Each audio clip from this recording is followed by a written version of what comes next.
Thank you for joining us on Impolite Company, a show where we take a look at religion, politics, and their intersections.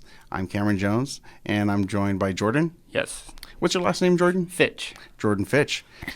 Well, we have a nice little talk today. It's not going to be too deep, not too esoteric or radical, to say that we're going to take a look at the dangers and risks of capitalism. And of course, I'm going to advocate for it. It has its benefits as well. And part of the reason we want to talk about it today is because we're recording today on November 4th, where the primary elections are going on for Mamdani in New York against Cuomo. The communists. And recently, we both have seen some videos online about this last minute people who are drawing a line in the sand saying, well, we'll vote for Cuomo because anything to stay away from socialism. Yeah, that's what kind of drew me to this topic was the cool girls for capitalism. They are supporting Andrew Cuomo because I guess their fear is Mamdani's socialism is going to corrupt or ruin the United States, or I guess New York City.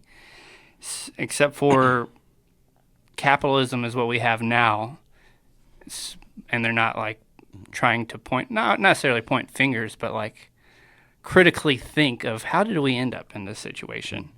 And to me, I think capitalism has some roots into that. Well, one of the main things that I was seeing that people were talking about, these hot girls for these cool I think it's cool girls for capitalism. Yeah, that's right. Cool girls for capitalism is that all of them agree. It's like, look, Cuomo's not my favorite candidate, but that's democracy, baby. You're going to have the lesser of two evils. And they're not disagreeing that there could be a better position for women and for society. They just don't think communism, socialism is it. They're quite clear that they think that what has kept us any semblance of good, you can't blame capitalism for the fact that Cuomo has 13 sex, allegations against him. Right. That has nothing to do with it. No. In fact, one of the things that they were saying was there's this thought that socialism is going to be good for women. Now, I think that we can make that argument, and I encourage you to. But they certainly think that won't. Is totally baseless. Well, I guess I kind of want to just look at one of his ideas is a few government grocery stores, right? So I guess that's a big deal. Well, currently, I think Kansas City used to have one. It failed. But there is a small town in Kansas, I think St. Paul, Kansas, that has one that is successful. Or I might be getting confused. That also might have failed. But there's also another small town in Erie, Kansas, that is a government-run grocery store that is successful. And my claim against the cool girls for capitalism is, all right, people are struggling, and he just has an idea. What's the harm with seeing if this idea will work or not? Now, it's been proven that it's failed in certain cities, and it's been proven that it's had some success in certain cities. New York City is the greatest city. They want to say the greatest city of them all. So if it works there, it should, in theory, work in multiple big cities across the United States, which could end up helping out a lot of people in this country that are struggling to provide food on the table. So when you say, what I just heard now was that if the model is good in New York, it will be replicated. And that's what I hear that the cool girls for capitalism is their greatest fear is that it's not good, but it will be replicated.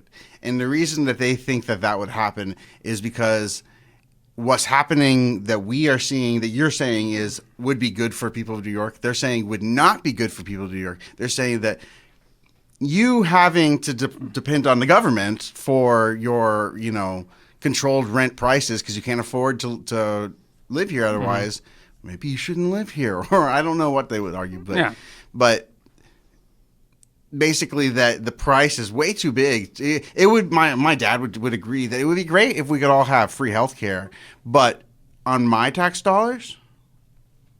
Yes. Yeah. Yeah. Well, then how much taxes is too much? Yeah. You know? No, I get that. I think that's one of the issues with socialism. Everybody is concerned with people abusing the system and not providing, or I guess, like you were saying, providing too much of my money for everybody else, right?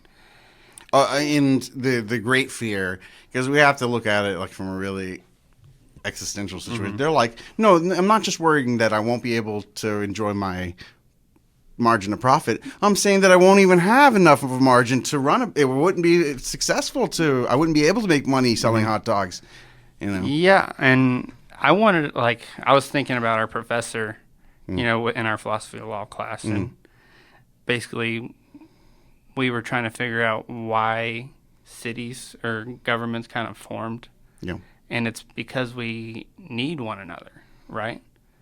And I think we've kind of lost that in our, I guess, American society, is that we are an individualistic society. Yeah. And I believe social kind of is a way to rely on one another. And, you know, obviously people's taxes will be more higher. I don't think there's no way around that. But also, I think we waste government money that could even lower our taxes too. Like giving Tesla, you know, money to obviously create an electric car. Good for us, but what are the American people getting out of it? It's all going to Tesla. But we're also helping fund Tesla. Potentially, what the American people are getting out of it is access to a cheaper, cutting-edge, hopefully good for the environment vehicle that they wouldn't have access to otherwise. Right. And the problem is that even if we grant that, that's only for the people who would be able to afford it, and the people who it's made available. Well, yeah, the people who can afford it. Right, and just that. But so our tax dollars are also going to it, and people are going to be priced out of it. Exactly. Yeah, that's so. Raoul's theory of justice says that everyone should be treated equal, unless the law should treat everyone as equal, unless it benefits it benefits the people who are at the bottom. So you should only treat me differently if I, have a huge handicap, like I can't walk. So then, yes, the law should accompany that person, but otherwise people should be treated equally. And if there is someone who's being treated unequally, it should not be because they're on the higher end of, because they, we shouldn't make it accessible only to the people who already have the extra arms and legs. You know? Also, I guess the people shouldn't be punished for making more money is what you're kind of getting at. No, that's the other side of it, I think.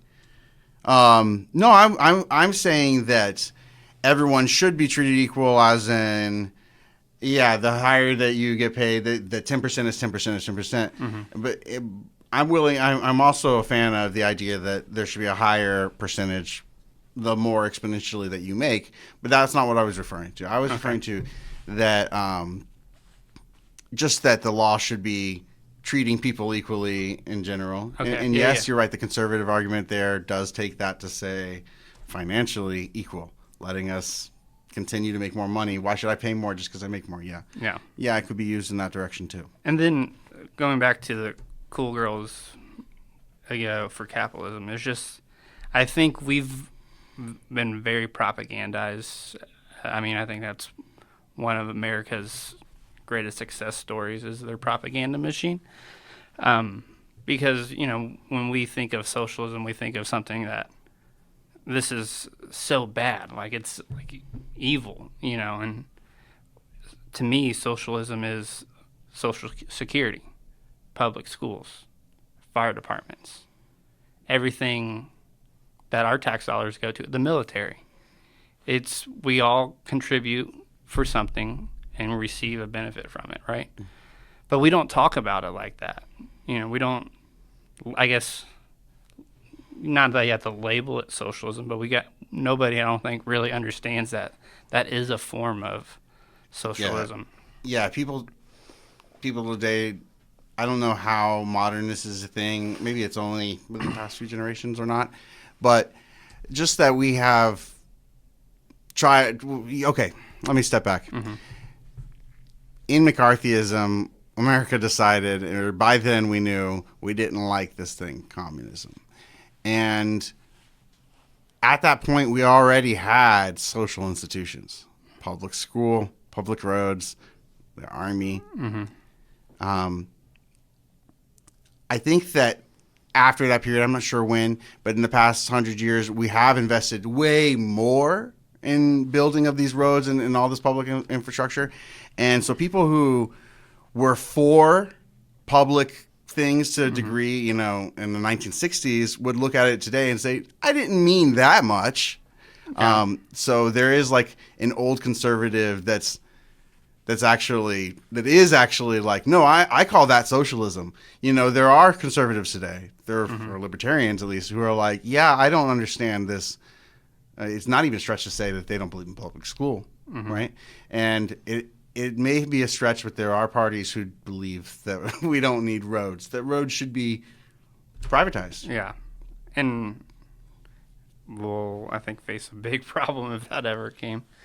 I think that we've always had public roads. I can't imagine a civilization that ever had. I mean, the Romans had public roads, right? Roads, yeah. I mean, the Aztecs and them. Every civilization, the land is free. Yeah. And then so I just also think part of the problems we are facing today, capitalism is contributing towards that, and nobody wants to talk about that. Mm-hmm. I think, like, for example, houses recently, I don't know if you've are in the housing market or looking at houses. No, I've always wanted to, but in the past 5 or so years, I've just told myself it would be way less stressful if I admitted that that's not going to happen for me. And that's that's a problem right there. Like, I think the American dream was originally founded because of capitalism, people owning, having private ownership of houses. But I think capitalism formed the American dream, but right now it's also eroded. When we talk about housing, that brings up the fact that was the vessel through which Americans build wealth. Right. And that's the American dream, building wealth. Mm-hmm. And I think capitalism that's a capitalist idea, When I'm dead, what do I have to have? What wealth do I need to be? Yeah. It's just while I'm living. So maybe there's kind of a hangover that you and I think that we should have houses. Yeah. And yeah. We only think that because the propaganda maybe of something that we don't really need to believe in anymore. I just think housing right now is so high because we now have these hedge funds, private entities come in and start buying up houses for obviously, a return, right? And that's capitalism. Yeah, this is a good way of looking at the first question, which is what's the risks of capitalism? Mm-hmm. The risks are that the big people continue to they take such a large amount of the resources. Yeah, and I think that's from which we could have profited on. Right, and I think that's also the problem we're in. And then, let's go back to New York. I think even some people have vacant. You can check me on this.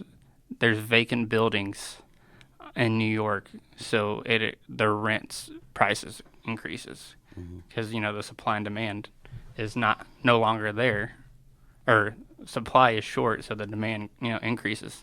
That's a problem. That's why I think Mamdani's trying to do rent stabilization. So people aren't predators towards the American people. And I think that's what there are predatory market practices in the housing market, and I think that's what we've just lost that. We've just lost that, like, caring for one another, and I believe, like, our weakest link was what we should focus on, because if our weakest link is a strong link, then we're solid as a country. I'll put a pin in that. I want to say about the housing market thing. I don't know about the New York situation, but I do know that it's something like 1 in 5 houses in America are unoccupied. And obviously it makes sense. Oh, that could house the entire American homeless population. Why aren't they living there? And then there's all these reasonable reasons why not. I mean, why is the building vacant and not being allowed to be sold at a reduced price or something, Well, because it's dangerous, or because someone's not paying the insurance required for someone to live there, I mean, there's all these practical reasons for, I'm not afraid to say, I'm on the left. The right, they're not heartless, they're pragmatic, right? A minute ago, so I said put a pin in this, I'm coming back to it. A minute ago, we were just saying that that we're kind of, there's too much opportunity for predatory marketing strategy in capitalism. And the cool girls for capitalism would say there's so much opportunity for predatory, whatever that counter is, from the socialism. And of course, they would point to welfare queens, or whatever their myth is that they believe is the way that the gays and the left is taking advantage and being lazy. But they're being fiscally responsible. They're being conservative and looking at this and saying, well, that's a risk that I'm not willing to take. And we're saying that there's a risk that they're willing to take that we don't like, that we don't want to take anymore, which is this predatory situation. And another reason that they love to allow for that, or that they're willing to accept the predatory marketing, is because I want to be rich too. Yeah, I mean, I think everybody wants to be rich. Good pipe dream. I don't know that I can make it illegal for you to get fucked over once or twice in your life, whenever I might have to fuck some people over. Right, yeah. And if I feel bad about that. The odds of that opportunity. Even though they'll never even have that opportunity, they're never, the chances are so very slim that they're ever going to be a billionaire. They don't want to condemn it. Yeah, no, I don't get it, but I know what you're saying. And I just think, there will be welfare queens, as they say. But what harm is that doing to the collective compared to a small few making housing unaffordable for the mass? It's the same. Either way, someone can. And predatory. I'm more sympathetic to the have-nots than the have. Yeah, because the so-called welfare queen still has much less than the predatory banks and housing companies. And I'll just say it, like, there's no such thing as welfare queens. They don't exist at all in the form that is imagined. Yeah. And the 1 or 2 in history that were arrested for it, and the capitalists made a big deal out of it. You know, there have been some historical cases, and I mean that's why they got caught. And I just think, just with capitalism, it had great foundation for the United States to build us into what it is today. I think we also need to reimagine what capitalism is, adapt it to the needs of today, and maybe we'll help a little bit more people out. Whenever I think about the good thing in capitalism, I don't think really about the ability to run a business and make profit, because I think of that like that's business, but business existed before capitalism. Capitalism, I think, I could be wrong, implies this ability to make an investment. and see a return on that, and to go to have a public stock market, So that's where the beauty is, where it's like, that was awesome. What? You mean that by putting in 4%, I can compound and then retire at 60 years old? That sounds like the dream, that you could build wealth and that you could retire. And earlier I was saying, what's the point of wealth when you die? Yeah, that was assuming that you never get to retire. There is a point of wealth if you can not work anymore for the rest of your life. Right. I'm glad. I want that for everyone. Yeah, I'm glad you brought that up, because I also made a note of, in Argentina, one of the reasons why we bailed them out is because an American hedge fund company gambled in Argentina and failed. So instead of bailing out the company directly, instead of bailing out the farmers right now that needed it, we bailed out Argentina, which would bail out the company, and that right there, I think, is problems with capitalism right there. Mm-hmm. It's like, there's nothing wrong with taking a risk, but everybody should, weigh the outcomes of that risk too. That company, that hedge fund, probably invested and lost tremendously. The big companies, like the car makers, over and over, know that they can afford to err on the side of risky business, because if they win, profit, and if they fail, they will be bailed out. Where smaller businesses, or even just medium-sized businesses, wouldn't be able to risk it. Yeah, and to me, it's like, well, bailing them out, that's part of socialism. Is it not? Yeah. I mean, I think that de facto maybe, but not like literally. Yeah, I mean, it's part of it. It begs the question of, why are you doing capitalism instead of socialism if you're going to spend the money anyway? Yeah. It's like the same amount of money just going to one entity instead of all. And then also, like, just to paint like socialism, the NFL is socialism. Because we have it ingrained fund every fucking arena. We have it ingrained in our society, but when then you slap the term on something and people freak out. It baffles me. But that's what you meant by when you're saying the NFL is socialism, like, because we fund a ton of it. I don't necessarily think, I don't know if the United States funds it, but every owner pays for their little. Well, most cities pay for their the owner stadiums. Doesn't pay for that. For the most part, that. And then all the owners split the profit from the NFL equally, and then they say, "Hey, we gave them a circus." Yeah. That's what they got out of it. The worst team gets the best pick, like trying to make everything fair so each team is equal. Like, it's in our society, and I don't think people realize that. Oh, you're talking about the internal politics of NFL even supports a socialist structure more than our current liberal. Yeah, and people love the NFL, democracy. But like, but they don't. Then you use the term socialism, like, oh, I don't, like, never mind. Not with the NFL. I just mean no. That's something I always thought about with like Christians and democracy is, and my dad was really good at this. He was always like, "Look, I'm a Christian first." Mm-hmm. It's not like Hank Hill. When I was a kid, I always thought like Hank Hill was like he's right. America and Christ are like big to him. But now as an adult, I see actually that America is much more important to him than Christ. But for people who see them side to side, I always wonder, I'm like, how do you reckon that? Because the Bible really says, like, give up all your freedom, and that there's it's monarchy, right? Yeah. It supports a monarchy, a spiritual monarchy, but you're going to support, but you think that you have these rights. And if you think that you have these rights, how could you spiritually not think that? I don't know. That's surprising stuff. I just think, surprises me. We continuously are failing in our country right now, especially when it comes to econ.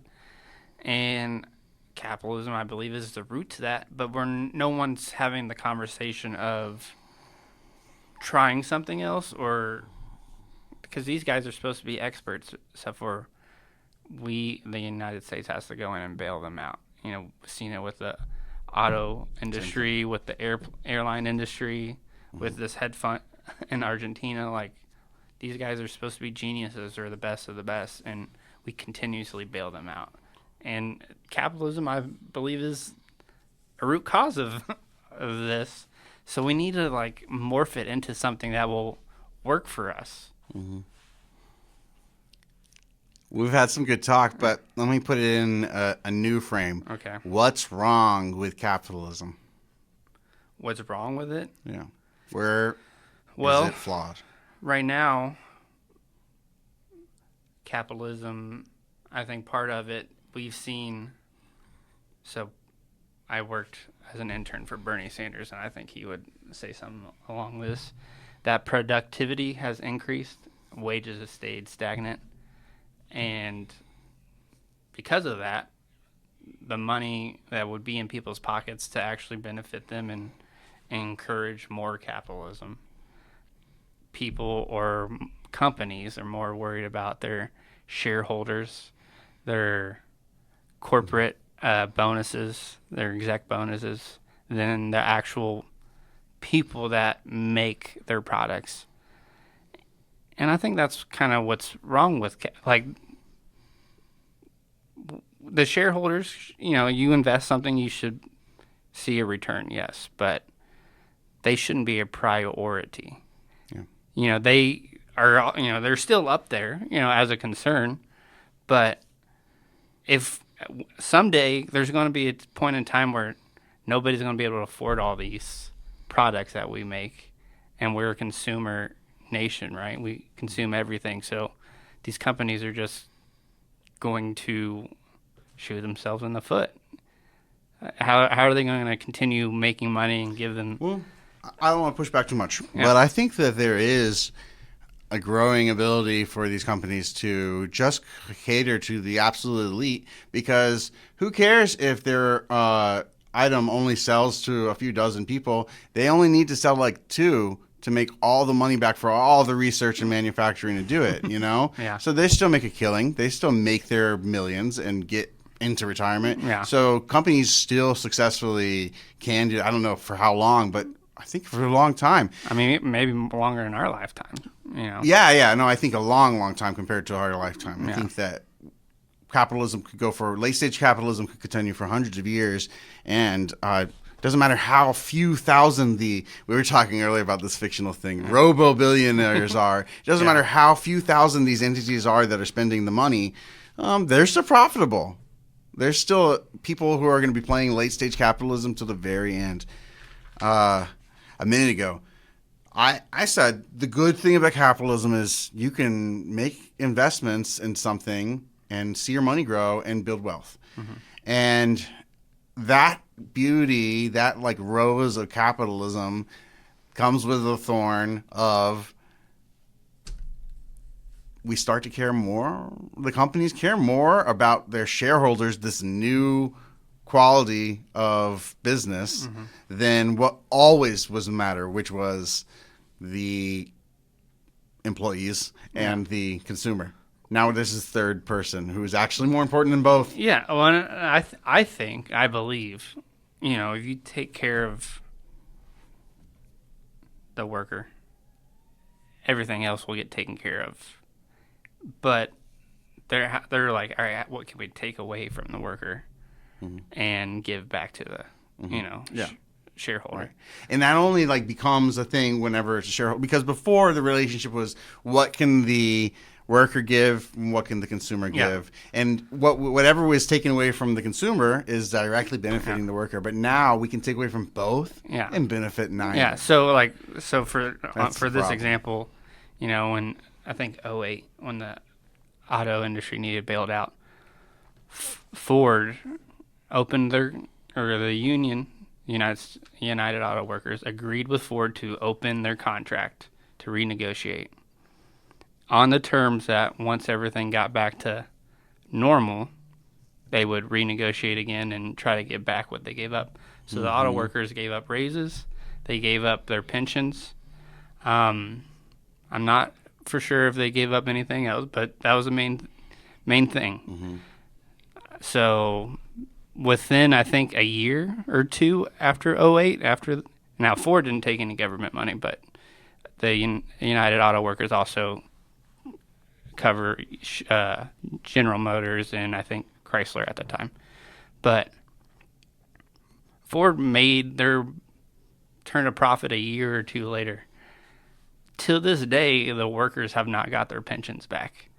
That's 12, 15 years, yeah. And it was like, obviously, the union messed up, I guess, if they didn't have that in writing. And it was a handshake agreement.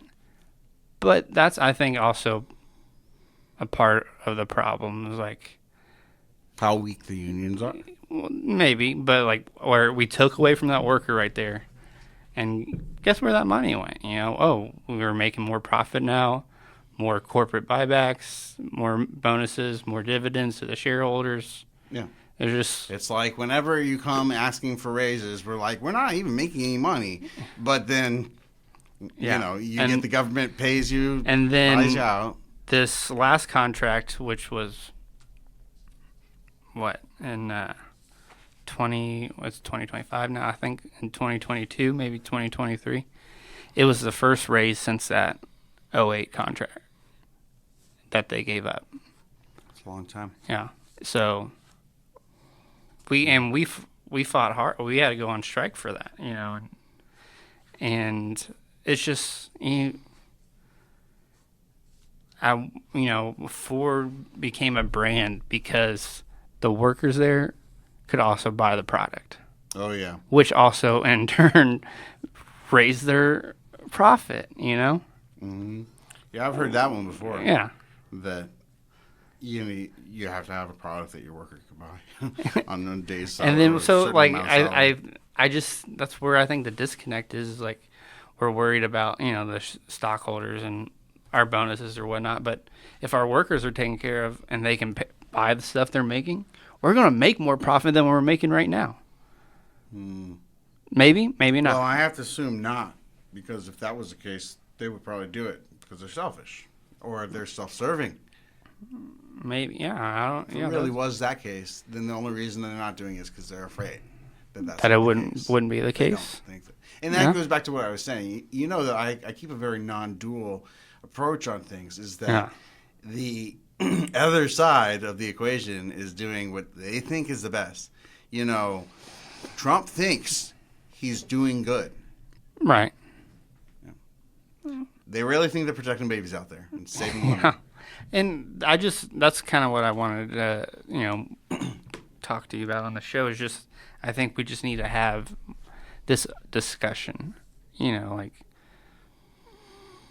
capitalism got us here, but what can we save and what can we throw away? Right. Yeah.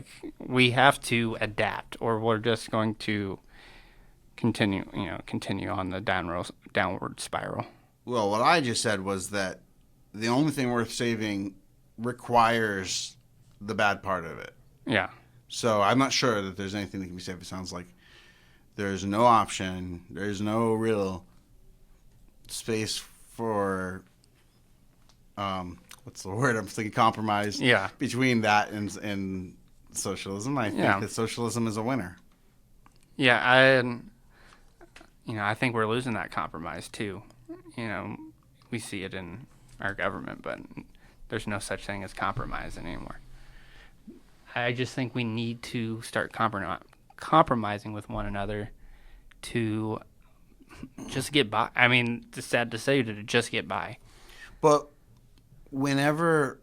if it's the case, what I'm assuming, which is that the only thing that they even care about is the thing that causes the opposite effect, there is no compromise. It's like for you and me to compromise over who gets to take home the dog, right? There is no option. It's either neither of us gets the dog. We could split the dog in half, like or I'm getting the dog. That's not what we want.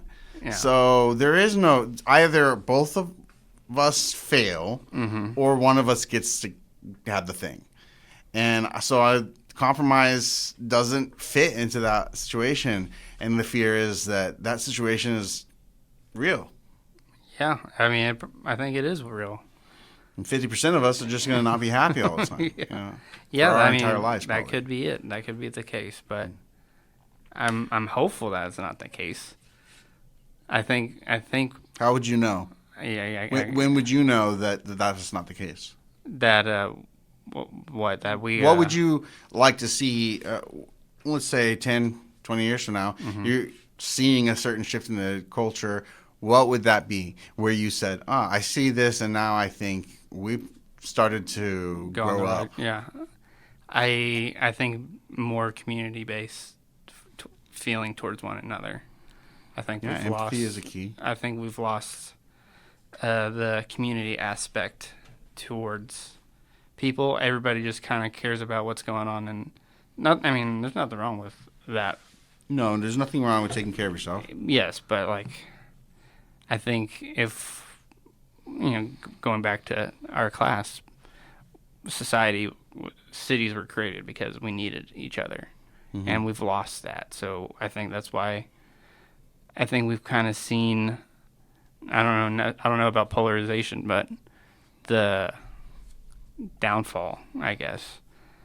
And if we can even so I don't know if you're around. Were you born during the 9/11? I was in kindergarten. Okay. Well, so at that moment in time, unity. Everybody was, obviously only lasted a couple years, maybe. But I just wrote a little thing for my bioethics class about, that was my case for COVID, was that it may not have been lasting or anything, but there was a felt community, yeah. And I just think we need that to be able to survive. Yeah. Well, maybe we'll talk more about the next time you're on the show, because one of the reasons that people posit that religion exists is that it's doing stuff for us that we don't understand. Yeah. That causes community, that helps us survive. Yeah, each religion is its own community, correct? One of those defining things that you can say, yes, this is a religion, is if it has the ability to bond identity in a community. Yeah. Okay. Yeah. And not every religion has that. Some of them are a little special. Religion's one of those things, just like sex and justice, which is what is it? How do you define it? Yeah. And if you try and get the sufficient and necessary conditions for it, you'll find that they're super slippery. Yeah. So the best thing you can do is get into what's kind of called the family model, which is saying that they're all in the same family because they have 8 out of 10 of the same qualities. Community being one of them. Yeah. But yeah, I also think we just need to have conversations with one another, because not everyone, but people are going through similar struggles. So that if we can rely on community, we could help each other get through that same struggle. You're optimistic about community. Are you optimistic? It sounds like you're saying that there should be dialogue between the two sides. Yeah. I'm not optimistic about that. No, I'm optimistic not about the idea of but I'm just even us caring more about each other. But I'm even saying with intertwining some social aspects into our capitalist society. Yeah. Conversations need to be had. Now, are they implemented? Maybe not, but we need to have conversations on new strategies. Cause if Mamdani wins, we will be able to say that some compromises being implemented in America, right? Yeah. That would be a big new milestone right now. Yeah, and we haven't seen that kind of stuff. Think he's not that radical. Yeah, I just think he's got some ideas that they're just trying to help people at the end of the day. We hope and trust that we'll see. He's a good guy, but you never know. There's lots of politicians, but this is a politician of the ages that we can, he looks good. Mm-hmm. He's that charismatic, and he's saying the right things. I think he rallied the troops in New York, he all over America. He came from what? Was it a state representative or? I don't know. He had something to do in, I think, New York politics, but I wouldn't say out of nowhere, but because he's young, and then just gained traction with all ages, I think, but especially young people. Mm-hmm. He is a member of the New York State Assembly, okay. 36th District of New York State, obviously. Mm-hmm. Yeah, okay. So, so he has some, and that was, I think one of the things I was running up against him is like, oh, he's got no experience. I was like, Yes. well, look at where experience got us. Yeah. You know, like, You had experience. You were the one running the state when that happened. Yeah. That was a funny battle that they had last week. yeah. And so I think we need to just start thinking about everything differently and have discussions. If we can get there, then maybe we can spark an idea that will work. Well, I'm sure that we agree, both of us, that empathy is never going to go away. Mm-hmm. It has to be the basis for how we deal with each other, because I'm of the opinion that we're not going to find a middle ground. Yeah, I'm not hopeful at all. No, I don't think so at all. Yeah. But I just, that's what, if I could wish on something, like one thing I would wish for, just because, like, it's not, I don't know what I'm trying to say. It's not us, like, we're not divided. We're all living in this country, so we got to figure it out together. We're all living in this country, but we're not all living in the same state. No. Should we have smaller, should we just be a smaller entity? Is that the problem? We got too big for our britches? I mean... Was it better whenever we could just say, you know what, I don't want to be a part of this tribe anymore, and we just moved 10 miles west? Did we talk about that in Philosophy of Law? No. I thought we... Oh, you know what? This is a little bit of a reference to something he was talking about, how the frontier was different, yes. Yeah. But and I'm thinking even more ancient than that. But just yeah, in no, general, I know. People had enough room that they could just go, hey, I'm just going to start my own country. And that's probably what happened. That's what it always was. Yeah. That's how we deviated from each other and had such a diverse amount of cultures. Yeah. Obviously, there's some beauty in those grassroots communities. Yeah. I mean, but no I room think... for them anymore. So I listened to Breaking Points. It's a political podcast, but they, especially recently with the government shutdown, they talked about the grassroots during the Obama administration and how it gave rise to this new Republican wave, right? And we are not really seeing that. Like, there's no... On the left, yeah. There's no... I mean, I guess maybe you could say Mamdani was kind of grassroots, because he was a small... Yeah. And when I was bringing up grassroots just then, I was saying just like the ability to establish a country. Yeah. And now we're talking about grassroots political movements, which is right. Still Yeah, I'm sorry, I jumped around. No, it's around, okay. It's still relevant to the conversation. I just think... Just making sure I was clear. Yeah, I think... But maybe, like, starting something like that, to get that community back. We all, I don't know the answer. But the point, whenever they were able to do that, they were able to get that community back, start a new community, because there was room to separate. Yeah. There's no separating in America. What you said 5 minutes ago was, we're all living here together. Yeah. That's the problem. Yeah. There is no separating allowed. So we can't do that. Yeah, we cannot do that. And... I don't know what could we do, because right now I think states are pretty much drawing their line in the sand on what kind of government they're going to have as a state house. What I mean is there's not as many purple states anymore. Yeah, or at least in the state house. If I can be explicit, I think that the line that they're drawing is that they will not draw a line anymore.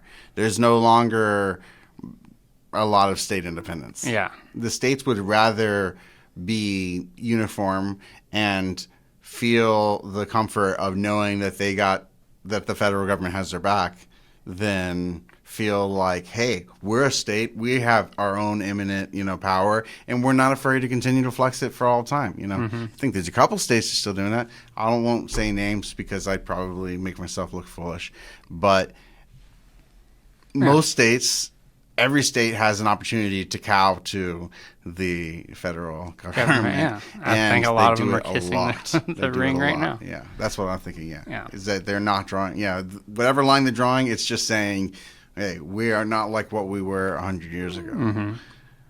And yeah, I just think I don't know. I think we're going about this all wrong, but what do I know? Mm-hmm. I believe, like, I was talking to this with my therapist, but I was like, I grew up of this image of the United States, like Free, the good guys, we are the leaders of the world. police. Yeah. World police. Yeah, world police, that too. So we lead by example kind of thing. Mm-hmm. And now I'm Virtuous. just not seeing any of that. And that's, I guess, I'm having trouble. I'm struggling with swallowing that pill. Yeah. Sorry. Yeah. Cognitive dissonance. Yeah. I was always very skeptical as a kid. I remember being like, I don't like wearing red, white, and blue. Mm-hmm. Not even on 4th of July and stuff. But, obviously, to a degree, I swallowed the pill of American exceptionalism. Yeah. I still thought, hey, someone's got to go out there and, be doing the best work and, trying to make a difference. And that's us. Right. But as I've told you now, I don't have so much of a pull. I don't have a dual sense of the world. Every nation thinks that they're doing. The Russians really think that their president is in Ukraine to fight the Nazis. Mm-hmm. They really think that. Hundreds of millions of people really think that. Yeah. And they're cheering it on, and they're paying their tax dollars, and they're willing to fight for it because they're trying to do what's good. Everybody's trying to do, So yeah, in their eyes, yeah. I'm skeptical about America, but yeah, at least to some degree, I always believed that we were the good ones. And when I was a Republican or a Libertarian, I thought that I was the most rational and virtuous. And now, even though I'm tempted to say I'm the most virtuous now because I'm a socialist, I know that that's not the case. I know that that's not. We're more concerned with these culture war topics than putting food on the table for people, And you don't think we should be. Yeah, I just... All right, that's stepping into something that I'm willing to step in right now, which is that there has been talk that the Democratic Party has really failed in the past couple of elections. And in this election in particular, one of the things that we failed in, that the Democratic Party failed the people with, was that the right wanted to talk about trans people in bathrooms, and we did. Yeah.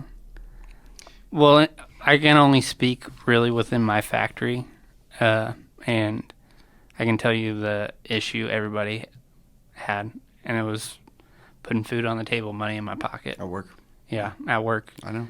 And I don't get me wrong, I think those social issues protecting trans people are important. Yeah. I just think they did not message around the family table, enough to get this vote. And at least from the now if you know my plant, it's very favor of Trump, and the people that weren't in favor of Trump, that at least I know that voted against him, weren't voting for Kamala. They were voting against Trump. Yeah. Just because they were afraid of whatever the outcome may be. And I will say that this election cycle that I saw people who voted against Trump who never would have voted Democratically ever, but they voted Democratically because they voted against Trump. Yeah. And I don't know. He promised a lot, and I don't think he's delivered yet. No way. And it's just, Yeah. we should hold our elected officials accountable. And that's, I think, his problem. He doesn't want to take any accountability. We talked about flaws in capitalism and how we kind of got off topic. No, that's fine. I'm always like that, so that's just how it's going to be. Yeah, no, I'm okay with rambling about other stuff too. Important things to be talked about. Yeah. But we'll get back to it before we close up. What is the right way? I mean, what's the solution? Yeah. And we've already kind of pointed out socialism. Why? Who? Do you have an author that you? No, what I don't are we necessarily gonna have an do? author. How are we gonna do that? I think the right way is just thinking of other ideas. Like Zohran, he's at least trying something different. I think that's the right way. And guess what? If it doesn't work, we can go back to the same way that it's failing us now, So I think the right way is trying new things, having the discussion about what can we try differently to. I think it's more socialism. It doesn't have to be, but I think having those conversations is the right way of what can we do different. Maybe it's not just capitalism, So one of the reasons that there's so much confusion about what sex is because it's not polite to talk about it. So you don't really get enough information. Yeah. Same thing about money. Same thing about politics. That's why I told you I really wasn't political until 2016. But the one time I remember asking my mom, who did she vote for? I believe it was George W. Bush's second election. But she even said, that's between me, ballot. Between her and the ballot, your own mother, and so I just didn't. We didn't grow up talking about politics. Yeah, and so we didn't segue here. Yeah, that's why we're called Impolite Company. Yeah, and we didn't grow up talking about money. We're talk about these things. So yeah, I think it's important to talk about. Yeah. So your message here, which is the only solution that you have to offer, is we got to keep talking about it and talk about the things that are hard to talk about, and that's why we're here. That's why we started this show. New ideas. We just need something, What if there's nothing new under the sun? I mean, I don't know. We'll see. We'll see what. I believe he will win the election tonight, or I'm hopeful, I guess. So. Yeah. And then partly because the turnout for his primary was higher than normal. I believe that momentum will continue on to tonight, and we'll see if any of those. If he has any success in New York, we need to at least think about replicating it. Yeah. We don't have to, replicate everything, but give some thought behind it, Yeah. Okay. All right. Well, that was us today. Thank you for joining me and having this conversation. Thank you, Nathan, for being my tech man and helping us. Coming in clutch on info. Google search. That's right. This has been our second episode of Impolite Company, where we discussed religion, politics, and their intersections. Today we discussed capitalism and where it goes wrong, and we hope to discuss more interesting and influential topics in the future. Thank you for listening.